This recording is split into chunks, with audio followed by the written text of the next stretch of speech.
ધોરણ 10માં કાલે વિદ્યાર્થી મિત્રો તમારે વિજ્ઞાનનું પેપર છે પ્રી બોર્ડનું. ઓલરેડી 2 વિડીયો અપલોડ કરી દીધા છે વિદ્યાર્થી મિત્રો. બીજું ચેપ્ટર અને 15મું ચેપ્ટર આપણું પર્યાવરણ, મોસ્ટ ઇમ્પોર્ટન્ટ ક્વેશ્ચન. આજે આપણે જોવાના છે વિદ્યાર્થી મિત્રો માનવ આંખ અને રંગબેરંગી દુનિયા.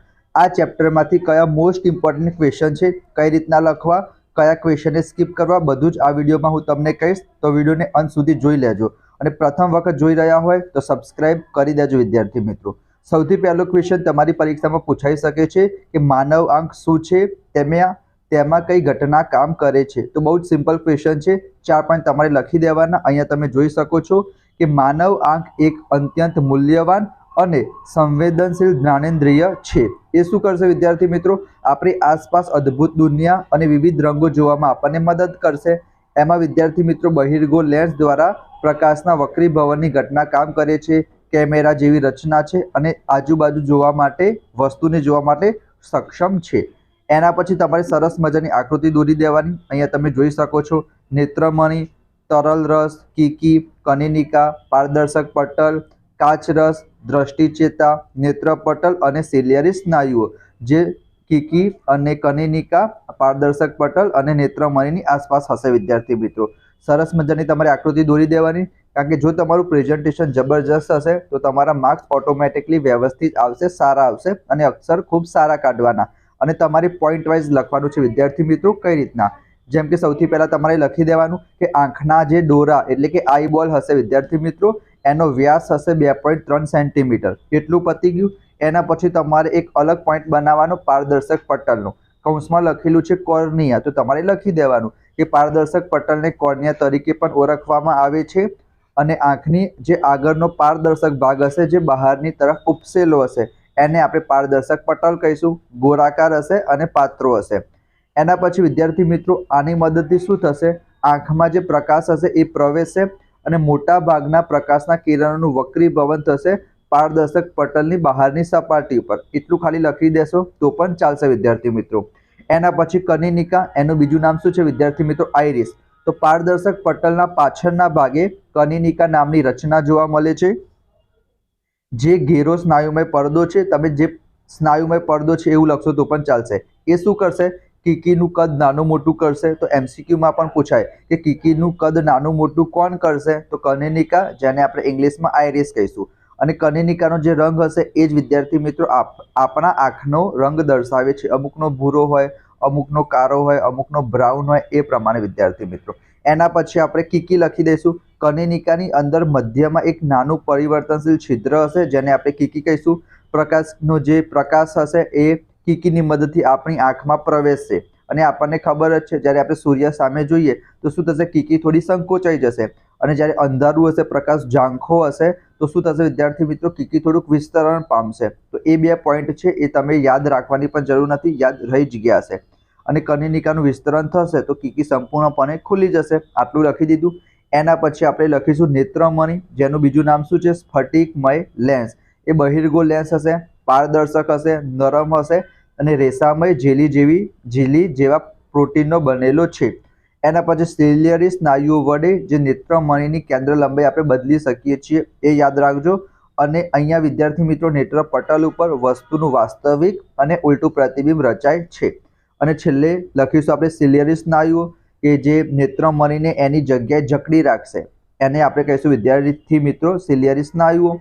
અને લાસ્ટમાં આવશે નેત્રપટલ, રેટિના. એના ઉપર જ આપણું જે વસ્તુનું પ્રતિબિંબ હશે એ રચાશે. અને એ 2 પ્રકારના હોય છે, દંડકોષો અને શુક્રકોષો. આ તમારી ચોપડીમાં નથી આપેલું, તો યાદ રહે તો લખવાનું, બરાબર. એની અંદર ના લખતા, ખાલી દંડકોષો અને શંકુકોષો એટલું વિદ્યાર્થી મિત્રો લખી દેજો. જો એક્ઝામિનર જોવે તો એને ખબર પડે કે આને કંઈક એક્સ્ટ્રા આવડે છે વિદ્યાર્થી મિત્રો. તો માનવ આંખ તમારી પરીક્ષામાં 100% પૂછાઈ જાય. અને દ્રષ્ટિચેતા છે કે વિદ્યુત સંદેશા જે હશે વિદ્યાર્થી મિત્રો, એ દ્રષ્ટિચેતા દ્વારા નેત્ર પટલથી લઈને મગજ સુધી પહોંચશે અને આપણી વસ્તુના પ્રતિબિંબની ઓળખ થશે વિદ્યાર્થી મિત્રો. તો પહેલો ક્વેશ્ચન હતો માનવ આંખ, જે તમારી પરીક્ષામાં પૂછવાના ચાન્સીસ છે વિદ્યાર્થી મિત્રો. વિજ્ઞાનનું પેપર, સામાજિક વિજ્ઞાનનું પેપર અને બેઝિક ગણિતનું પેપર એકદમ સિમ્પલ આવ્યું હતું. તો સાયન્સનું પેપર પણ વિદ્યાર્થી મિત્રો સિમ્પલ જ આવવાના ચાન્સીસ છે.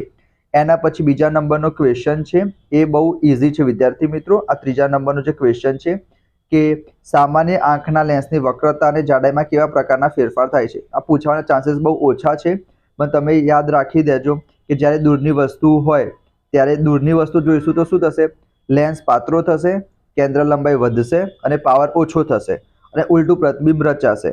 અને વિદ્યાર્થી મિત્રો આનું ઊંધું કરી દેવાનું, જ્યારે નજીકની વસ્તુ હશે અહીંયા તમે જોશો તો શું થશે, વક્રતામાં વધારો થશે, લેન્સ જાડો બનશે, કેન્દ્ર લંબાઈ ઘટશે અને અભિસારી પાવર વધશે. બરાબર વિદ્યાર્થી મિત્રો, આ નહીં કરો તો પણ ચાલશે. એના પછી વિદ્યાર્થી મિત્રો જે મોસ્ટ ઇમ્પોર્ટન્ટ ક્વેશ્ચન છે એ અહીંયા તમારે પૂછાય 1 માર્ક્સમાં કે આંખનું નજીક બિંદુ એટલે શું અને દૂર બિંદુ એટલે શું. તો જે અંતરને આપણે તણાવપણે એટલે કે ટેન્શન લીધા વગર સ્પષ્ટપણે જોઈ શકતા હોઈએ, નજીકના અંતરને એને નજીક બિંદુ કહેવાય. 25 સેન્ટીમીટર જેટલું હોય છે વિદ્યાર્થી મિત્રો, 25 સેન્ટીમીટર. અને દૂર બિંદુ કે તો દૂરના જે અંતર સુધી આપણી આંખ વસ્તુને સ્પષ્ટ રીતે જોઈ શકીએ, તો આપણે તારાને, સૂર્યને સ્પષ્ટ રીતે જોઈ શકીએ છીએ, તો આંખનો દૂર બિંદુ તો અનંત અંતરે આવશે, નજીક બિંદુ 25 સેન્ટીમીટરે આવશે. એના પછી મોસ્ટ ઇમ્પોર્ટન્ટ ક્વેશ્ચન જે તમારી પરીક્ષામાં પૂછવાના સૌથી વધારે ચાન્સીસ છે કે 3 પ્રકારની જે ખામી હોય છે, લઘુ દ્રષ્ટિની ખામી, ગુરુ દ્રષ્ટિની ખામી અને પ્રેસ બાયોપિયા.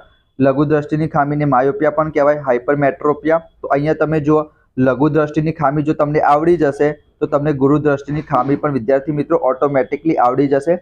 બંને આકૃતિ દોરી દેવાની, લઘુ દ્રષ્ટિ પૂછાય તો બેઝિક વસ્તુ લખી દેવાની કે નજીકની વસ્તુઓ તમને દેખાશે પણ દૂરની વસ્તુ તમે અસ્પષ્ટ દેખાશે, એટલે કે દૂરની વસ્તુ ઓછી દેખાશે, એને આપણે લઘુ દ્રષ્ટિની ખામી કહીશું. એવું કેમ થશે, તો જે સામાન્ય આંખ માટે દૂરનું બિંદુ હશે અનંત અંતરે હશે, નેત્રપટલ ઉપર કેન્દ્રિત થવા જોઈએ, બરાબર. પણ અહીંયા વિદ્યાર્થી મિત્રો નેત્રપટલ ઉપર કેન્દ્રિત નહીં થાય, એના આગળના ભાગે થશે. તમે એ સામાન્ય આંખ જો જે અનંત અંતરે રહેલી વસ્તુનું સ્પષ્ટ પ્રતિબિંબ આઈ લખેલું છે વિદ્યાર્થી મિત્રો, ત્યાં પસાર થશે તો કમ્પ્લીટ દેખાશે. પણ બીજા નંબરનામાં જો એમાં થોડુંક આગળ આવી ગયું છે વિદ્યાર્થી મિત્રો, તો આપણે શું કરવું પડશે, આગળ એક લેન્સ મૂકવો પડશે. તો બસ એ જ લખવાનું છે કે લઘુ દ્રષ્ટિની ખામીવાળી વ્યક્તિની જે આંખનું દૂર બિંદુ હશે એ અનંત અંતરેથી ખસીને આંખની નજીક આવી જશે, એટલે નજીકની વસ્તુ તો એને સ્પષ્ટ દેખાશે પણ દૂરની વસ્તુ સ્પષ્ટ નહીં દેખાય. અને જે નેત્રપટલની આગળ રચાશે વસ્તુનું પ્રતિબિંબ, એના કારણો તમે લખી શકો છો કે લેન્સની વક્રતા વધારે હોવી કાં તો આંખનો દોરો લાંબો થવો, આ 2 રીઝન છે. અને એનું નિવારણ લખી દેવાનું. આપણે કયો લેન્સ મૂકવાનો, અંતર્ગોળ લેન્સ મૂકી દઈશું, જેથી શું થશે, જે વસ્તુનું પ્રતિબિંબ હતું એ નેત્રપટલની આગળ રચાતું હતું એની જગ્યાએ પાછળ રચાશે. થોડુંક તમે તમારી રીતના લખશો તો પણ વિદ્યાર્થી મિત્રો ચાલશે. આટલું જ વસ્તુ લખવાનું છે કે લઘુ દ્રષ્ટિની ખામીમાં શું થાય, નજીકની વસ્તુ કમ્પ્લીટ દેખાશે, દૂરની વસ્તુ કમ્પ્લીટ નહીં દેખાય. કેમ, કારણ કે જે નેત્રપટલ એટલે કે રેટિના પર જે વસ્તુનું પ્રતિબિંબ રચાતું હોય છે એ આગળ રચાય છે. તો આપણે શું કરીશું, અંતર્ગોળ લેન્સ મૂકી દઈશું, જેથી નેત્રપટલ ઉપર રચાશે. અને આ જ બધી વસ્તુ તમારે ઉલટી કરી દેવાની છે. શેના માટે, ગુરુ દ્રષ્ટિની ખામી માટે. અહીંયા તમે જુઓ, અહીંયા ગુરુ દ્રષ્ટિની ખામીમાં શું હશે, નજીકનું કેવું દેખાશે, નહીં દેખાય, દૂરનું કમ્પ્લીટ દેખાશે, બરાબર. તો અહીંયા શું કરવાનું વિદ્યાર્થી મિત્રો, આમાં એનું ઊંધું લખી દેવાનું, બરાબર. એટલે તમે વાંચી લેશો તો પણ તમને આઈ થિંક આઈડિયા આવી જશે વિદ્યાર્થી મિત્રો. એના પછી વિદ્યાર્થી મિત્રો પ્રેસ બાયોપિયા, એનો મતલબ શું થશે, દ્રષ્ટિની જે ખામીના કારણે જે મોટી ઉંમરવાળી વ્યક્તિ હશે એ ચશ્મા વગર નજીકની વસ્તુ સુસ્પષ્ટપણે જોઈ શકતી નથી, બરાબર. નજીકની વસ્તુ પણ એને નહીં દેખાય, એને પ્રેસ બાયોપિયા કહીશું વિદ્યાર્થી મિત્રો.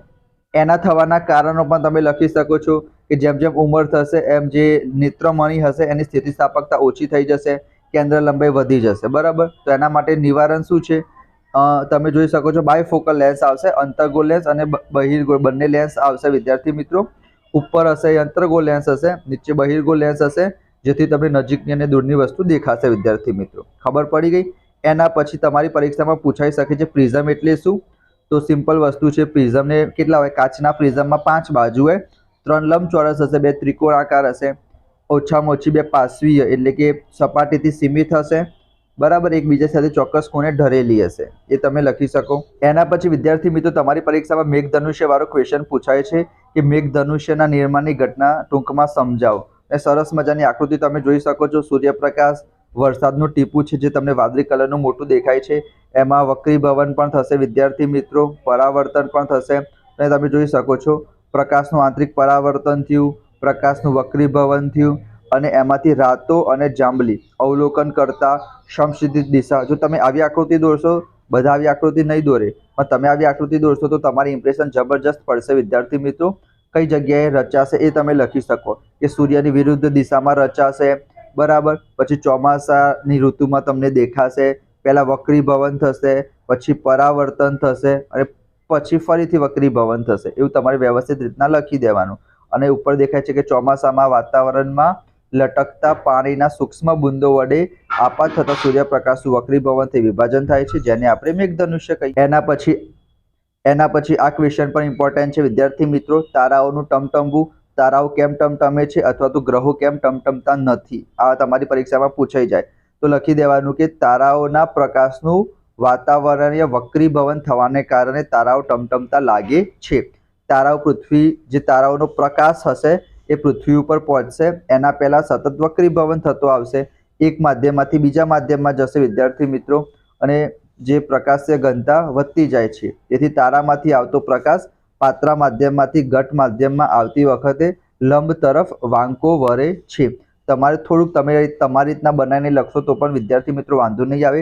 એક્ઝામિનર એક એક શબ્દ તમારા નહીં વાંચે, એ જોશે કે તમે આકૃતિ સરસ મજાની દોરેલી છે, તમે આ રીતના આકૃતિ દોરી દેવાની કે નીચે આવતા વક્રીભવનાંક વધશે, તારાનું આભાસી સ્થાન, તારો, કિરણ માર્ગ, એક વક્ર, એક સ્ટ્રેટ લાઇન, અને આ પ્રમાણે તમે અવલોકન કરતા દોરી શકો.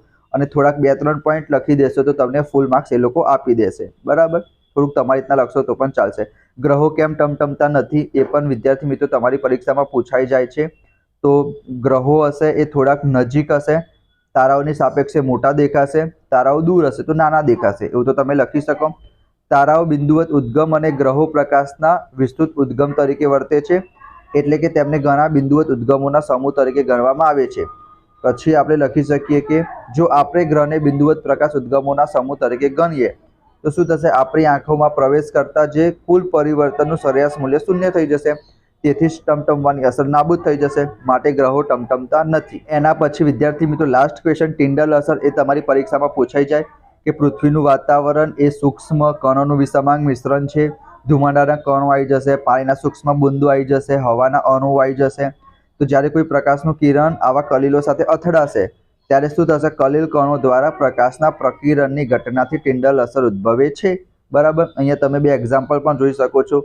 આ 2 એક્ઝામ્પલના તમારે લખી દેવાનું કે સૂર્યપ્રકાશના જંગલમાં એના બાહ્ય આવરણમાંથી જે પ્રકાશ પ્રવેશે એ ઝાકરના અથવા ભેજમાંના સૂક્ષ્મ જલબુંદો વડે પ્રકાશના પ્રક્રિયનને લીધે ટિન્ડલ અસર જોવા મળે છે. અને આપણા ઘેર છાપરું હોય, એમાં કાણું હોય, તો એમાંથી જે પ્રકાશ આવતો હશે એમાં પણ આપણને ધૂળ માટીના રચકણ દેખાતા હશે, બરાબર વિદ્યાર્થી મિત્રો. એને પણ આપણે ટિન્ડલ અસર કહી શકીએ.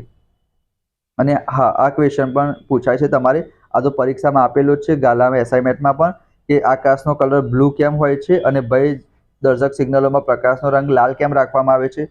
કારણ કે લાલ રંગનું પ્રકિરણ સૌથી ઓછું થશે વિદ્યાર્થી મિત્રો, તો ધુમ્મસ અને ધુમાડાની હાજરીમાં પણ તમને દેખાશે, બરાબર વિદ્યાર્થી મિત્રો. તો મોસ્ટ ઇમ્પોર્ટન્ટ ક્વેશ્ચન હતા. તમને આજનો વિડીયો પસંદ આવ્યો હોય તો લાઇક જરૂર કરી દેજો, ચેનલને સબસ્ક્રાઇબ કરી દેજો વિદ્યાર્થી મિત્રો. બીજા બધા ચેપ્ટરના પણ મોસ્ટ ઇમ્પોર્ટન્ટ ક્વેશ્ચન હું તમારી સાથે શેર કરીશ અને સમજાવીશ પણ ખરી. માર્ચ 2024ની પરીક્ષા માટે આ ચેનલ તમારા માટે ખૂબ જ જરૂરી છે, તો સબસ્ક્રાઇબ કરીને નોટિફિકેશન ઓન કરી દેજો. કાલનું પેપર તમારું બેસ્ટ જશે અને સ્ક્રીન ઉપર તમને બીજા બધા વિડીયો પણ દેખાતા હશે તો એ પણ જોઈ લેજો. Thank you so much friends.